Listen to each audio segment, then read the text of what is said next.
This is Scott Little, and I wanted to create this little video about how I use my iPad Pro, an iPencil, and an $8 app called GoodNotes to do all of my documentation and record keeping, and really how I run my practice. Because quite frankly, even though I bring my laptop to the office most every day, everything I need for my practice can be done on this iPad with this pencil.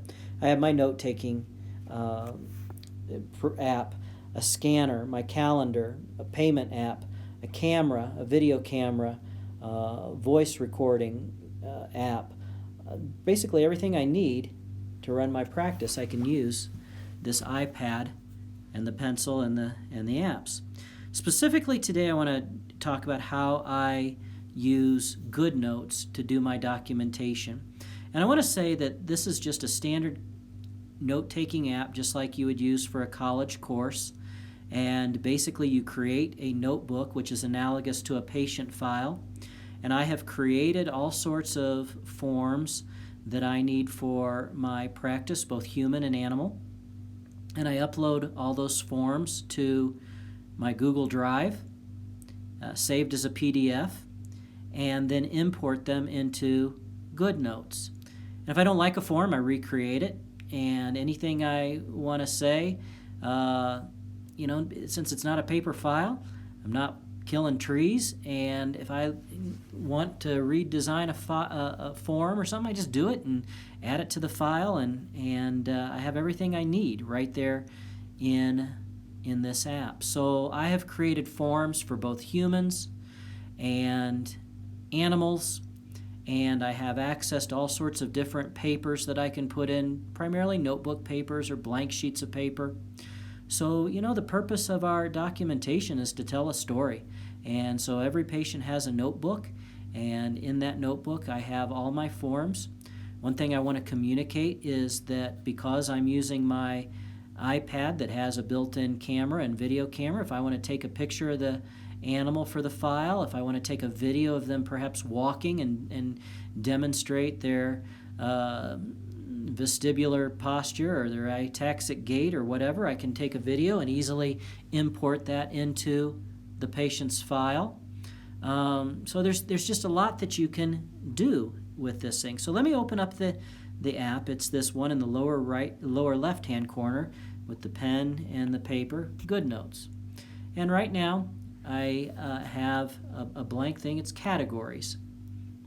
And I open up categories, and I have canine patients, Colorado practice members, Dr. Giggleman, Dr. Kitchens, equine patients, inactive Colorado patients, and Indiana practice members. Well, they happen to be in alphabetical order. They aren't exactly in the order I wish they were in. I used to practice in Indiana. That's all my patients from there. Inactive Colorado patients, I have a membership style practice, and so as long as you're an active member, then you're in the Colorado practice members category. Otherwise I move you to the inactive Colorado patients. I have canine patients and equine patients. Those are just generic. I oftentimes will start a dog in the canine patients category, but I'm starting to get a lot of animal patients that go to the same veterinarian. So as I progress, I'm going to create a category for each of the veterinarians here locally as they warrant it. We have this one veterinarian in town. His name is Dr. Voles, and if you can get into his practice, in other words, if somebody post something on Facebook, I need a veterinarian. If 20 people respond, 18 of them were to get into Dr. Voles, and the other 10 split the other 2 recommendations. So anyway, I might create a special category of patients that are all Dr. Voles, or in this case for demonstration, Dr. Giggleman or Dr. Kitchens. So that's my thought process on these categories. I'm going to demonstrate using my dog Foster as a patient, how I would work up a file. And I'm just going to say he's lucky enough to be Dr. Giggleman's patient. And so we're going to create a file for Foster, create a notebook. And, I don't want to use red. Let's go back to black. Foster. Little. And let's stop right now and name this notebook because otherwise we'll forget. Foster Little. Okay. Now I know Foster is, because he's my dog, he's a 1-year-old Sheltie Aussie mix. They call that a Shalassie if you're trying to be a designer breeder. He's a mutt. And his veterinarian is Dr. Giggleman. I usually write that down here. And Scott Little is his owner. Then I might write my address here, my phone number here, and anything else that I might want to make a note of. I have a patient who's is a tripod, a 3-legged dog, like our friend Sarah's, and so I might write that on the front cover here. But I open up the notebook and there's a blank piece of paper already waiting for me. But I'm going to import all of my forms that make up a file, and so I go to Animal Forms. And these aren't in exactly the right order, but it's okay. For what we're doing here, I need to really reorder them, and that's easy enough to do. So here's the intake form. Animal's name, Foster. Client's name, Little. Veterinarian, Dr. Giggleman.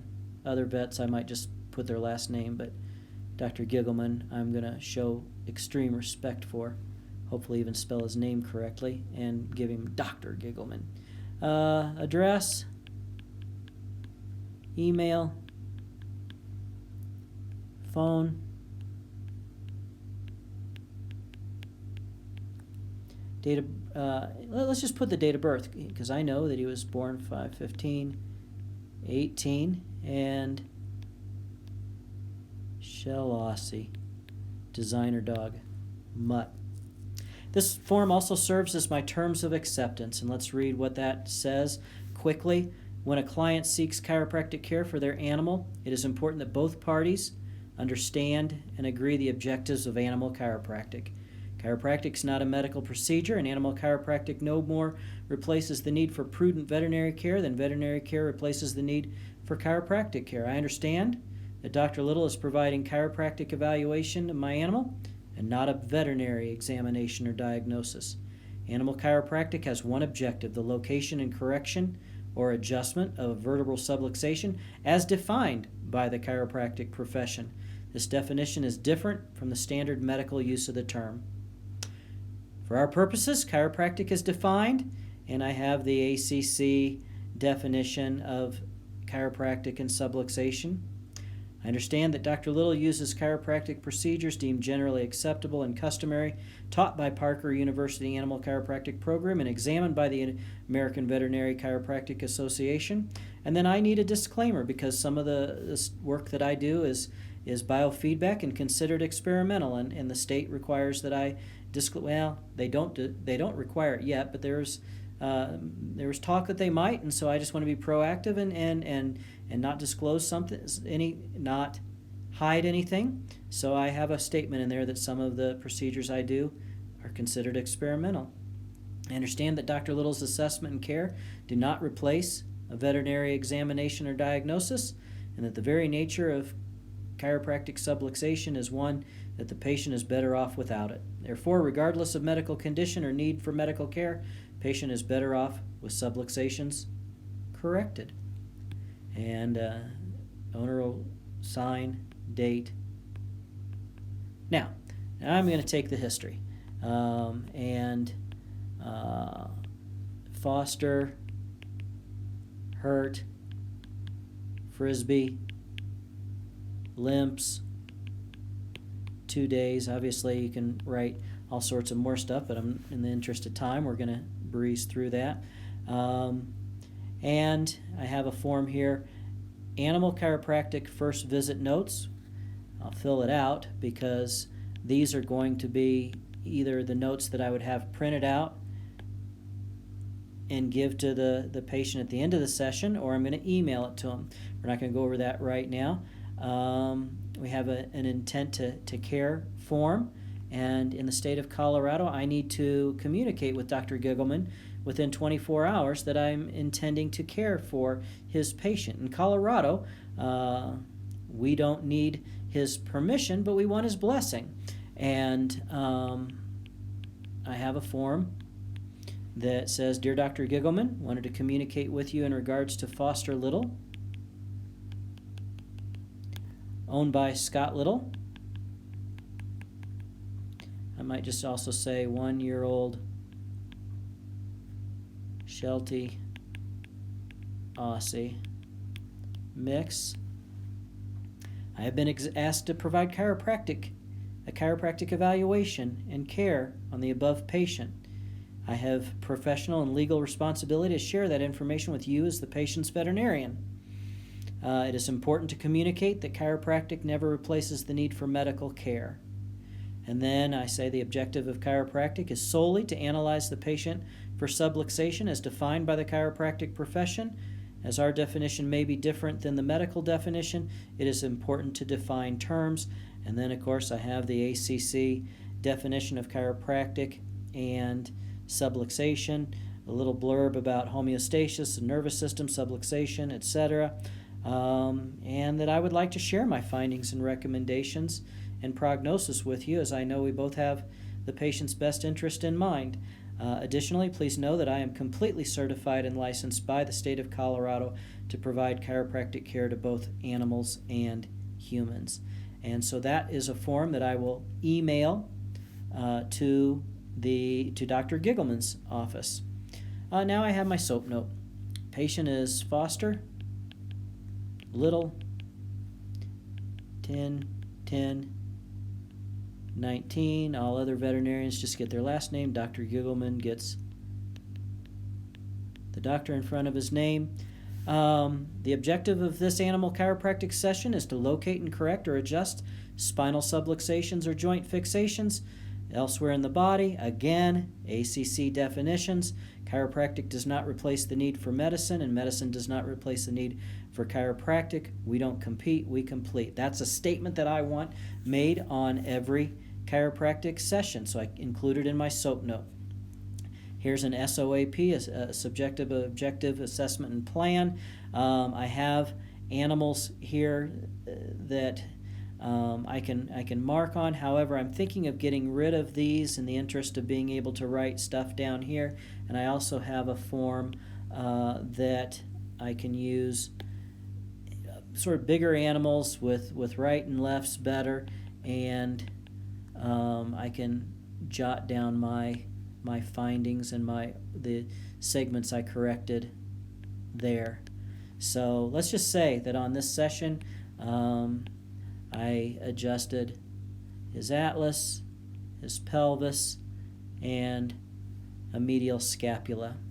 And then I might just write down here, right medial scapula, C1, posterior right, and PI ilium. You could write down any number of things there that I wanted.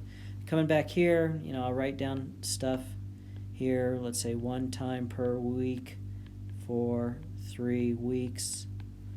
I'll sign it. Then at the very end, when I take payment, I might include just a piece of a notebook paper and write ledger. They paid 10/10/19, $150 for 3 sessions. And I'll just write 1, 2, 3, 10, 10, another week out, 2 weeks out. And then when I go back next week, I'll write those dates in here.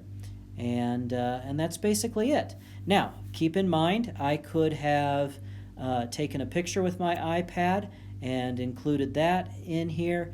Let me just see if I can figure out how to do that. Let me include just a blank piece of paper, and on that piece of paper, let me import an image from my photos and my camera roll, and let's see if I can't find a picture of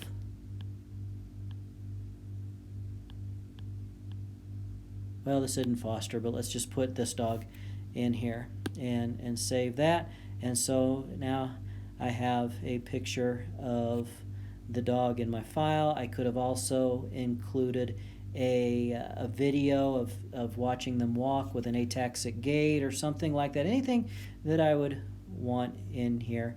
I've got a great file. Okay, and then at the end, I need to, this is my intent to care. So we are going to, crud, what happened? What happened to the front page? There, I don't know what happened to it. Anyway, so we're going to edit, tap on this, intent to care. We're going to export that in a PDF form to email, and I'm going to have Dr. Giggleman's email address in there and send it directly to his office. I'm also going to send this one, the first visit notes, to me, or to the owner, which happens to, in this case, be me. Just send that, and that's that. You know, it's on my iPad, so I can. One thing that I might do is create a notebook that just has patients to schedule, or I can schedule them directly into my calendar. You know, everything's right here on the iPad, so it's just a matter of learning how to use this app. I haven't shown you all the features, but give you a pretty decent feel for how you create forms, upload them to the Google Drive, download them into a library here, and it's really pretty easy. Learning curve on this is infinitely easier than a lot of EMRs out there, and I believe that it's simple, it covers all of our bases, and is easy enough to use that you'll send the notes to the veterinarian, and hopefully that will turn into referrals, and you can lay down at night, rest assured that you are completely compliant with your state with documentation and record keeping. If I can help you, give me a call, reach out, let me know how. Thanks, bye.